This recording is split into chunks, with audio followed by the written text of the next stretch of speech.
Hey, what's up, guys? This is Luke Jett from the Thoughts of the Bench podcast. Here with me, as always, I got Shane Hardy and Ben Marks. A little about ourselves, since this is the first podcast. I'm Luke Jett, as I said before. I'm a sophomore at Illinois State. My Twitter handle is @LukeJett10. I'm Shane Hardy. I'm a sophomore at Joliet Junior College. I play baseball there, and my Twitter handle is @ShaneHardy08. I'm Ben Marks. I'm going to be a sophomore at University of Illinois, and my Twitter handle is BenMarks25.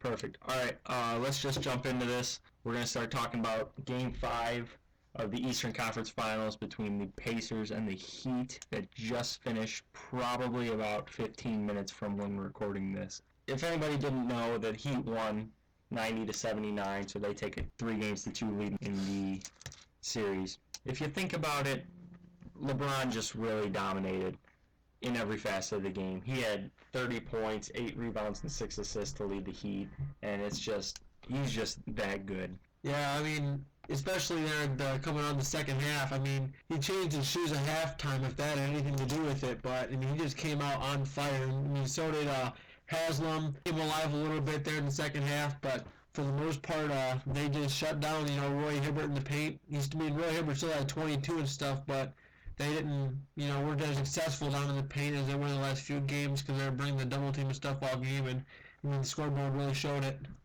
Just a little synopsis of how good LeBron was. In the third quarter, he outscored the Pacers 16-13. He shot 70% in that third quarter and pulled down 4 rebounds. So he took over the game. He gave a little pep talk to his guys, and it must have worked because Udonis Haslam went 8 for 9, out of his mind again. This is, Game 3 went out of his mind or something. And it's just, Wade and Bosch, of course, didn't show up again. They've been non-existent in the series. They had 17 combined points. I honestly see this series going 7. I don't. I think the Heat, win the next game and take it over. I think that they got a little bit of chip on their shoulder now.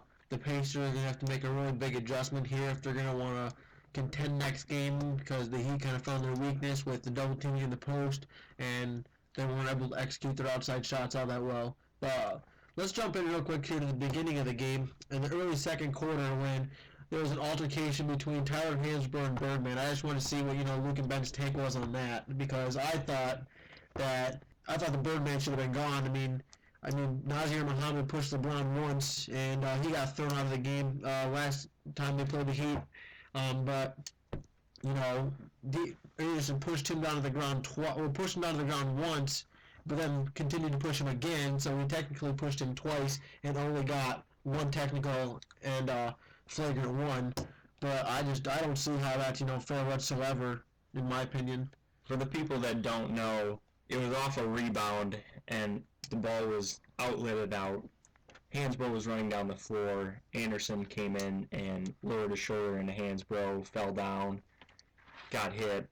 They came up, went chest to chest. Hansbrough, I guess, gave a little shove. He got a technical, and the Birdman shoved him again.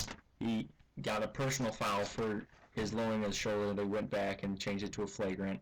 I guess, especially looking at the degree of shoving, you have to get him out of there. Naz Muhammad hit LeBron, but there was talks that LeBron was flopping, and I think is the first push he had on him should have been, that should have been a flagrant to itself, and he should have been thrown out there. It was completely unsportsmanlike, unnecessary, kind of a blindside shove. There was no altercation before that, no words really spoke that we could see, but it just came out of nowhere. Hansbrough didn't flop. He got pushed pretty hard. I could not agree more with that.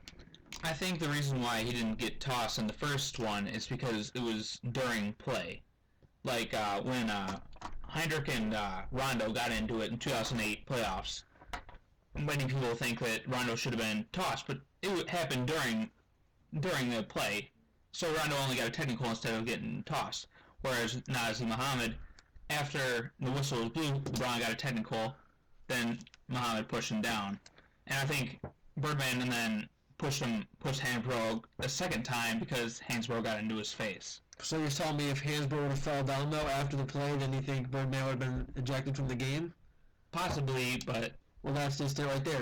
Does he flop and take the $5,000 penalty, like LeBron quote unquote did in some people's opinion, or does he push stay on his feet and keep Birdman in the game? That's the question you got to ask yourself right there. And I think also with Birdman shoving Hansbrough, they looked back at it.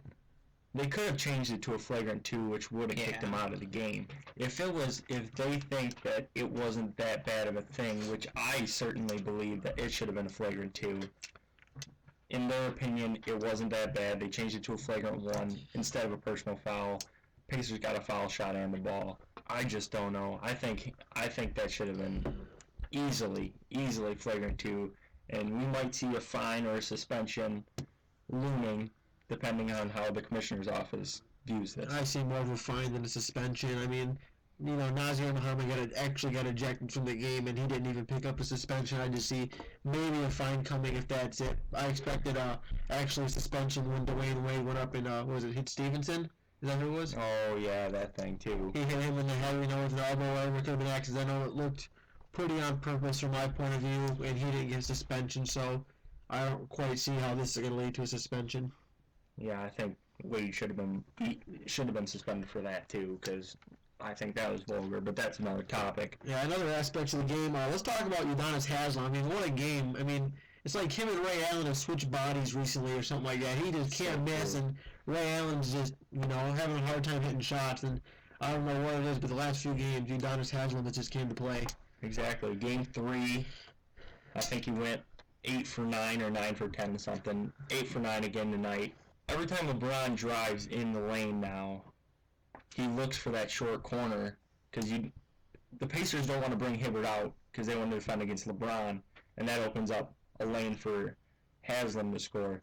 Then you got Birdman. I think he's I think they said 17 or 18 consecutive shots or something like that. He hasn't missed since Game 3 of the semifinals against the Bulls. Yeah, that's a crazy stat line in my opinion. That's just unbelievable.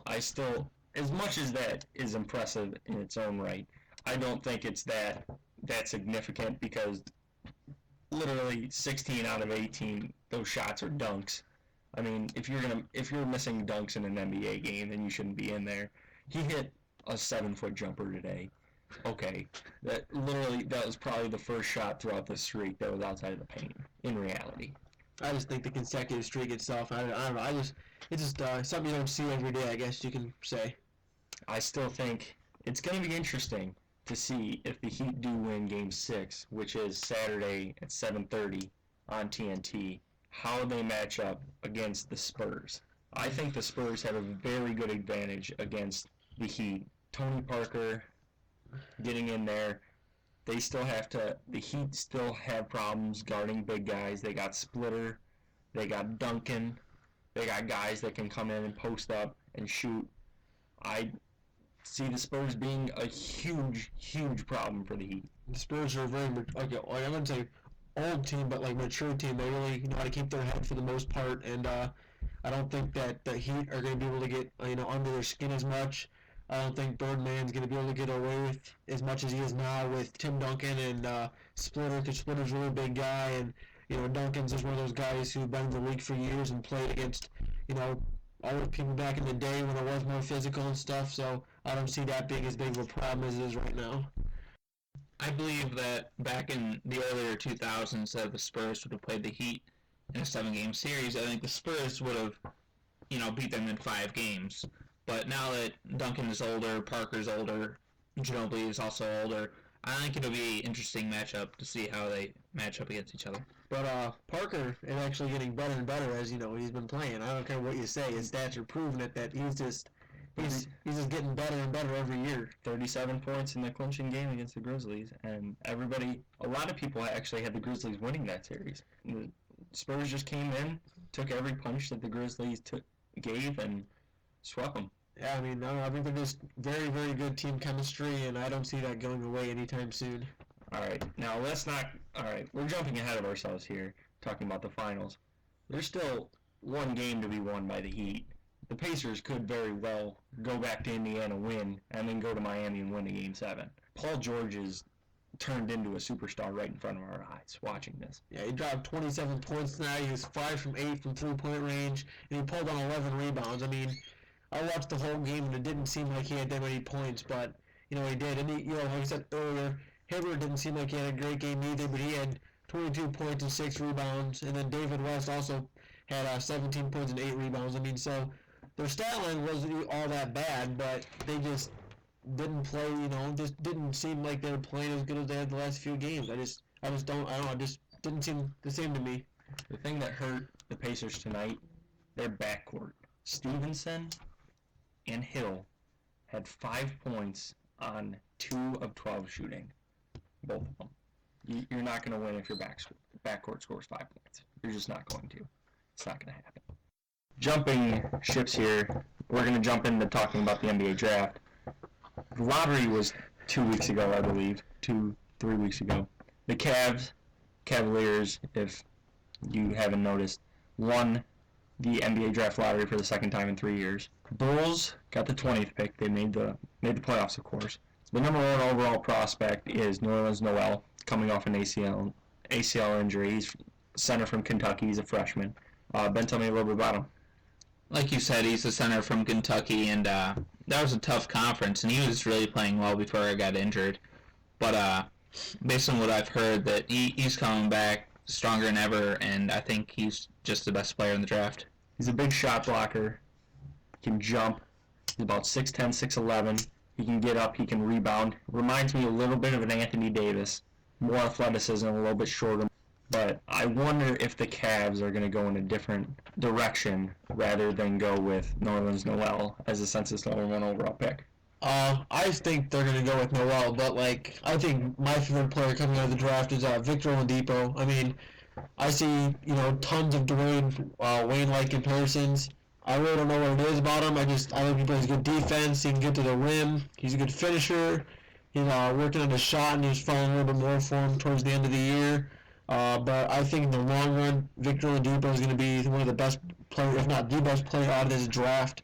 But I think right now, Noel is the best player as right now in the draft for pick. And as we look towards the Bulls have the 20th pick, I've seen a couple mock drafts. One has had Tim Hardaway Jr. coming to the Bulls. And that would be a great pick for the Bulls. It'd be perfect as a second scorer, especially if Marco Bellinelli doesn't come back. And then I've also seen Jeff Withey, a backup. He would be a backup, but he's a center from Kansas. Big, strong guy. Played in the tough conference. Played under the light in Kansas. 4-year starter. And I think both of them would be good picks for the Bulls. I personally would rather have Withey just because you have Nazir on the bench, which he's in his mid-30s. He's not getting any younger. And so plus, we don't know if he's going to be re-signed either. Yeah. Withey might step in. So I'd rather have Withey coming off the bench. And then the Bulls, what do the Bulls got? The 49th pick in the second round. 49th pick in the second round. In the second round, you got to look at maybe like a Brandon Paul or something like that. Someone who can come in and maybe play some big minutes for you. He's I wouldn't say he's quite NBA ready, but I wouldn't say he's quite far from it.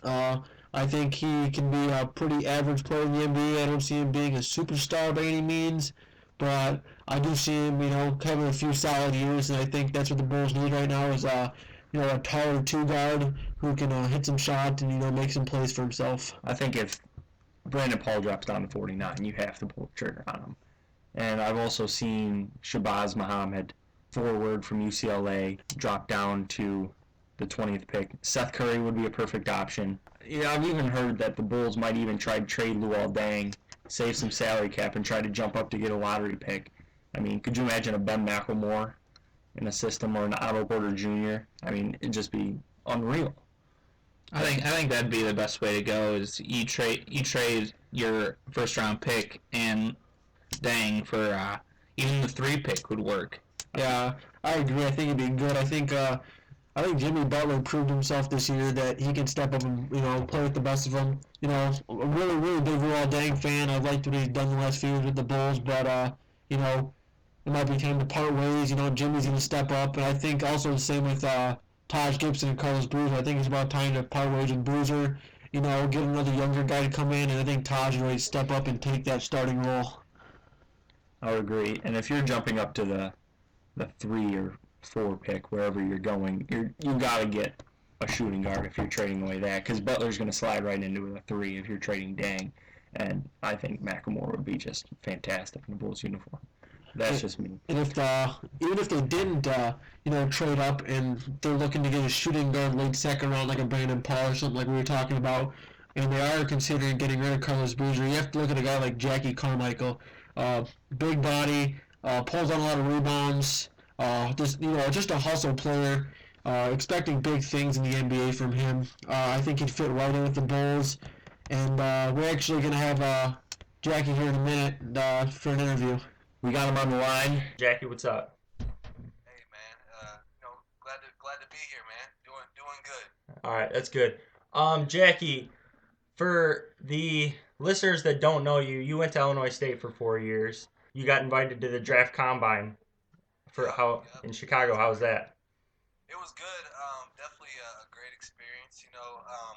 Being one of the top 60 players in the country, and then coming from a mid-major was awesome. So it was a big accomplishment, and I was just really blessed to be in that position because any other guy college player would have killed to have been there. So I just tried to take advantage of the opportunity. What would you think is the best part of your game? I would definitely say just my rebounding. I would think I'm able to rebound on both ends of the floor, and I think that's something that a lot of teams can use and can really work with. And it's not a lot of teams are going to have that guy that's going to go 120% all the time. All right. What are your goals going into your rookie year? I would say definitely to be on the first team all rookie team. I think obviously I'm not going to be like first team all NBA or anything like that, but it's definitely something realistic, like being first team all rookie, and trying to become a NBA All Star the first year. Just at least try to make the rookie sophomore game, and just really try to play my game, not try to do anything out of the ordinary, but just do what's gotten me to this point. What is the player that you're looking forward to play against the most? Oh man, probably LeBron. Probably LeBron, or I would have to say, man, there's a ton of different. Fours and threes probably have the toughest job in the NBA. I would say him or Kevin Durant. I would say because I know that's gonna be crazy. I mean, and I'll probably only get to guard him for like 2 minutes, but it's gonna be wild no matter what. All right. Speaking of LeBron, we'll go. What are your take on the conference finals? Oh, it's crazy so far. I mean, I love good conference games. Obviously, I'm a Miami Heat fan, but I think I think the Pacers are giving a run for the money. I mean, it's just like last year. I mean, they had the Bulls. Now they got the Pacers. I mean, it's just one of those. It's just one of those things where it's going to be a great series no matter what. If the Pacers take it, then I want them to go all the way, but it's definitely been entertaining so far. I don't know if LeBron should have fouled out last night. That looked like a bad call to me. But anyways. Looked pretty good from the Bulls fans' standpoint. Yeah, I saw that on Twitter. A lot of people thought that was the right call. Oh, it was definitely the right call. All right, we're gonna go a rapid fire question session. I'm gonna rattle off some questions. Just give the first thing that pops to your head. Okay. All right. Favorite late night place to eat in Blono? Jimmy John's. Favorite cartoon character as a kid? Goku from Dragon Ball Z. Best show on Netflix that you've watched? Identity. If you were stranded on an island and you could bring one type of food, one CD, and one female celebrity with you, who would they be? All right, female, I would bring Kate Upton. CD, I'd bring Kendrick Lamar, and food, I would bring chicken wings. All right. Are you excited to play with yourself on 2K13? Oh man, definitely. I'm just gonna be happy to see my name on the roster if I make it that far. So, but yeah, that'll be crazy. I'm definitely gonna have to play a couple times and see how I do. I know I'll be rated pretty low, but I'm definitely gonna put myself in the starting lineup. All right. Last one. Best mixtape or album you've heard this year? Oh, best mixtape or album this year. I'm gonna have to go with Kendrick Lamar. Definitely, Good Kid, Mad City. It's a good one. I would definitely say it's probably that's the one I've had played the most on repeat.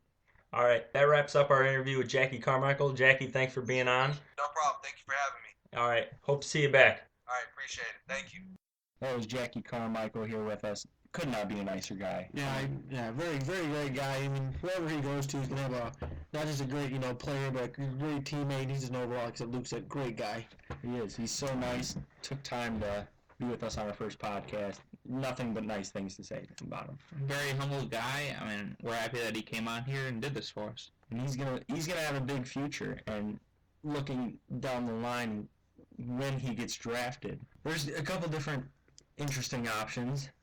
The Clippers, if they trade Blake Griffin, or the Celtics, if they try to trade Kevin Garnett, or somebody looking for a power forward, somebody he can learn about. I know Shane's big on him going to the Spurs. Yeah, I think the Spurs would be a great fit for him. DeJuan Blair has those leg problems. He hasn't been playing up to par as they want him to. They'll probably end up getting rid of him this year, and they need that guy who can step in behind Tim because who knows how many more years Tim's going to have in the league. And, if he can, go to the Spurs and Tim stays for another 2-3 years and he can learn from Tim Duncan, I mean, what better guy do you want to learn from in the league than, Tim Duncan? And another team that I know Ben likes is the Knicks. That's his team, but I know he would love Jackie on the Knicks. I think he'd fit right in. I mean, with Kenyon Martin, I don't think the Knicks will re-sign him. And there leaves a position open for him, and he can learn from Amari how to score from a mid-range jump shot to in the paint.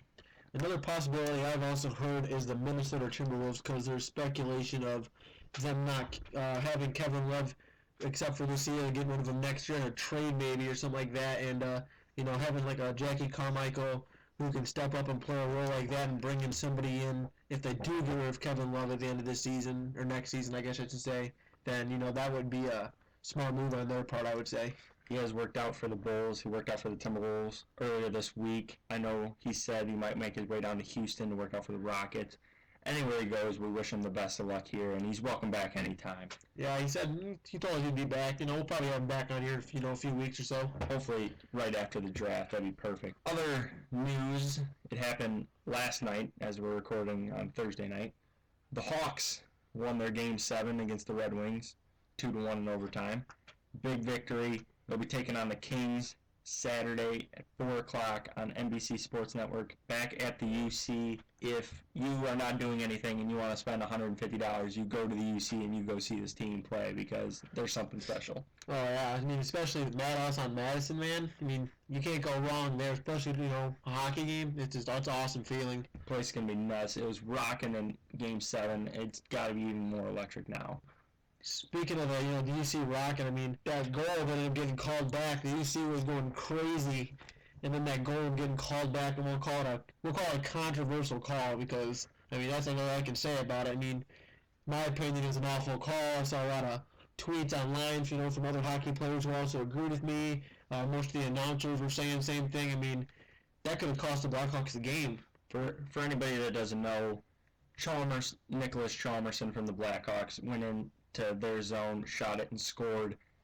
But away from the puck, Brandon Saad and a Red Wings player got into it on the benches. They were given coincidental minors. The back ref came in, waved off the goal, said the minors were before the goal, waved it off. So that's what happened. It really could have cost the Blackhawks the game. Literally, I mean, you get a goal taken away from you with a minute 37 left. I mean, it's tough. Yeah, I mean, I was glad to see how they bounced back, though. I think that's going to set the tone for their series here coming up with the Kings. Pretty pumped. I think the Black Sox are going to get it in 5 games. I think, they got a chip on their shoulder now, and I think they're ready to, go compete for that Stanley Cup. They're really lucky that didn't end their season there. And I'm thinking the Hawks in 6. Jonathan Quick's outstanding again this postseason. He led the Kings last year to 16 wins and only 4 losses in the playoffs, but I think the firepower of the Hawks are just too much to handle for the Kings. I think the Hawks are going to win in 6 games. The key to the series is to get a lot of shots on goal against John Quick because he's amazing, and you have to get people in front of the net because whenever there's a rebound, you got to put that in. hopefully Crawford doesn't give any more weak goals. You got to think of maybe even bringing the Emery. He's, proved himself completely worthy this year of being a great goaltender. And, if Crawford's not getting the job done, which I like Crawford a lot, but he's just, he's dealing with those easy goals. You maybe have to try an Emery out, just to switch it up a little bit because he's done nothing but prove himself this year, in my opinion. It's tough to pull a guy with below 2 goals against average, though. I mean, Crawford, as bad as he's been, he's had some games where he's just stood on his head and just blocked everything. I mean, it's tough, but if it gets down to it and Crawford's given up 4 or 5 goals first 2 games, I think Quinville will look to Emery, try to stop a streak or something. But hopefully we're not talking about this. Hopefully Crawford just wins the Conn Smythe Trophy for playoff MVP and we win another Stanley Cup. Yeah, that'd be awesome to bring the cup back to Chicago again. Another thing, Saturday, the Penguins and Bruins will be playing their first game of the Eastern Conference Final. So big sports day. You got the Penguins, Bruins, you got the Hawks, Kings, you got the Pacers, Heat. Also, I would like to talk about, is the Cubs sweeping the Sox in the season series, just manhandling them in the series, and what can you say? We're 8 games under 500. We're going to the World Series. For that for the last 100+ years. That's all right. We're all right here. And as crazy as it sounds, the Cubs have a positive run differential. Sounds pretty crazy. And they're 8 games under 500. But I don't get it. That's all we have today for the Thoughts of the Bench podcast. If you like it, our Twitter handle is @bench_thoughts. Go on, tweet us what you want to hear on the next podcast. We're always open to suggestions. Tweet. We'd love to get the fans interacted with this podcast. Yeah, we possible Stacey King on the next few weeks, and Brett Taylor from Bleacher Nation. He's a Cubs blogger, over 26,000 followers. That's going to wrap us up for now. We have Jackie Carmichael we'd like to thank for being on the podcast. Yeah, very much appreciated. For Ben and Shane, I'm Luke. Peace out.